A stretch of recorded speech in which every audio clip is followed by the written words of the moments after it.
My name is Shanti Thakur, and I'm a filmmaker.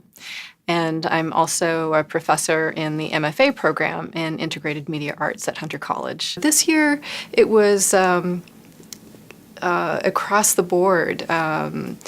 LGBT issues, racism, story about a boy who was a bipolar psychotic, suicide, all the light-hearted fares. And then there's some also just very charming films in animation. These are a few that are just coming to mind right now. I think the strongest pieces were those where the young artists weren't making pieces that were derivative of other films that we've seen. We were, talking about finding a person's voice is so abstract, but the strongest pieces are always clear that the personal stories, their personal themes, their personal questions translate into a film. My name is Barzilay. I am the creative director of United Photo Industries. Recently become a non-for-profit. We focus on education, but primarily on increasing sort of access to photography to wider audiences. So I think my best advice would be photograph what you know.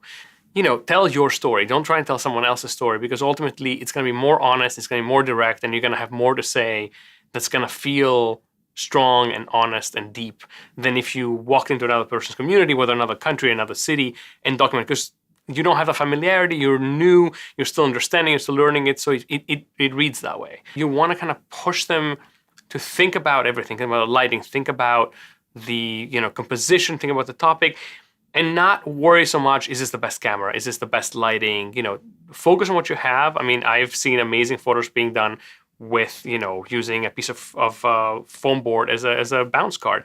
You don't need the best equipment, you don't need the best, sort of like classroom. If you can figure out what do I want to say and why will someone listen, and as long as you can tell an interesting story or photograph, the rest almost falls aside.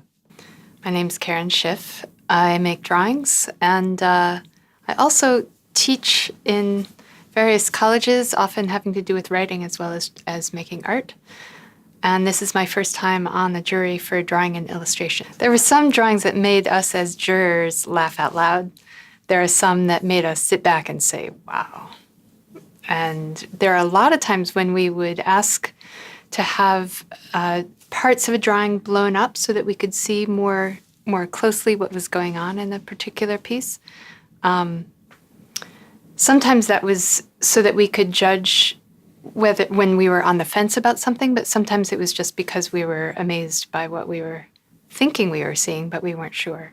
What else was surprising was when something had a sort of fresh vision. I'm thinking of one where there were fish flying through the sky, and hanging from the fish were lines.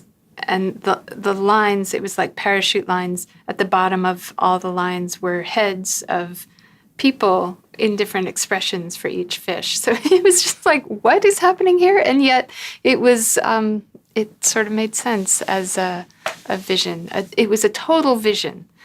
So, there's representational drawing, but these were representational fish and heads. And yet it was this very odd scene that we all found compelling. A lot of skulls, a lot of butterflies, a lot of portraits from unusual angles. We started to wonder if selfies had played a part in that. Not just selfies, but using cell phones, like holding them in unusual angles so that you could get a new perspective on a scene. Portraits of people with unusual expressions on their faces. That seemed to be popular. And dogs and cats.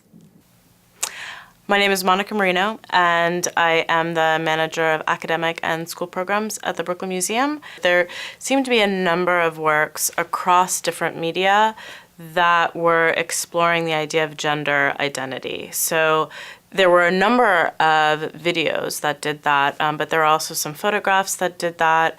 and some drawings. And I was really interested to see that happening across media. Okay, I'm Dred Scott. I make revolutionary art to propel history forward. By that I mean I make a lot of work that helps an audience confront a lot of the cohering and values of American society and imagine how the world could be radically different and far better. So I work in video and performance and installation and sculpture and photography, but it's all about having an audience, re-examine the world that we live in.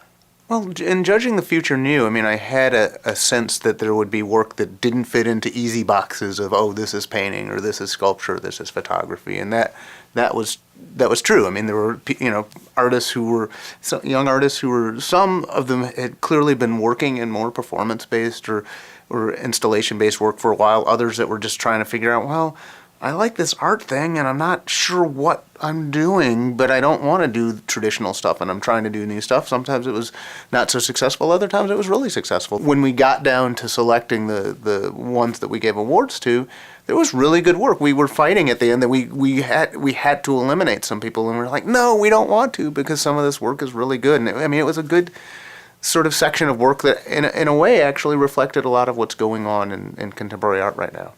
Actually, there was one work that used a GoPro, and it wasn't about the GoPro, but that's something that's very much what sort of all people, but a lot of younger people are actually, it's how they're experiencing the world, and the art they're making is somewhat reflecting that. And so for this, I assume, young woman, that was just a piece of technology she had around, but then when she went to make the art, it actually used that technology as part of telling the story. It was very much a point of view. We were actually very happy, just like, oh, this is what a younger generation is, taking the tools we handed them and using them in new ways.